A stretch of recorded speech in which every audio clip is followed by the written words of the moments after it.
Bienvenue dans Au-delà du réel, histoire mystique, la chaîne qui vous fait découvrir les expériences extraordinaires et mystérieuses. Avant d'écouter cette histoire, si vous êtes nouveau sur notre page, je vous invite à vous abonner, à commenter, à partager et à activer la cloche de notification pour ne rater aucune de nos émissions.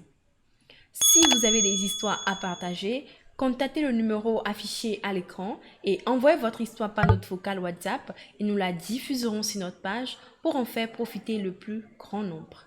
N'oubliez pas que notre objectif est de sensibiliser et d'aider ceux qui nous regardent à éviter des situations similaires tout en offrant une chance aux témoins de trouver des solutions grâce aux réactions en commentaire.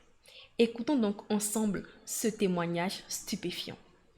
Amis auditeurs de la communauté Au-delà du réel, bonsoir. Merci pour cette opportunité inédite que vous nous donnez de raconter nos histoires à travers votre canal.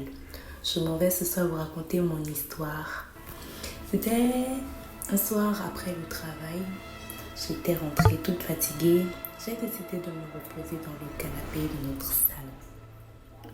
J'ai donc opté pour une position qui me convenait, une main derrière la nuque et l'autre longeant mon corps. Je tournais un peu dans le fauteuil parce que j'avais des difficultés à trouver le sommeil. Mais très rapidement, je me suis retrouvée dans un demi-sommeil.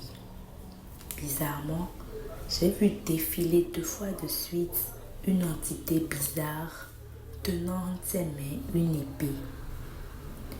J'ai voulu me lever et sortir de ce demi-sommeil, mais impossible. Je ne pouvais pas me lever, je ne pouvais pas bouger, je ne pouvais pas crier. J'ai donc décidé de crier très fort le nom du Seigneur dans mon cœur. J'ai crié, j'ai crié, j'ai crié. J'ai crié très fort au point d'en avoir la chair de poule. Quelques instants après, j'ai retrouvé mes esprits et je me suis levée. J'ai donc commencé à lire des sons bibliques, j'ai prophétisé. J'ai invoqué le nom du Seigneur. Mais sincèrement, je ne sais pas à quoi correspond cette entité. Si vous aussi, vous avez déjà vécu une situation pareille, dites-moi s'il vous plaît. À quoi cela correspond? Dites-moi ce que c'est s'il vous plaît dans les commentaires. Merci. Nous sommes à la fin de cette histoire. Si vous l'avez trouvée intéressante, c'est le moment de laisser en commentaire vos avis, vos impressions et vos ressentis.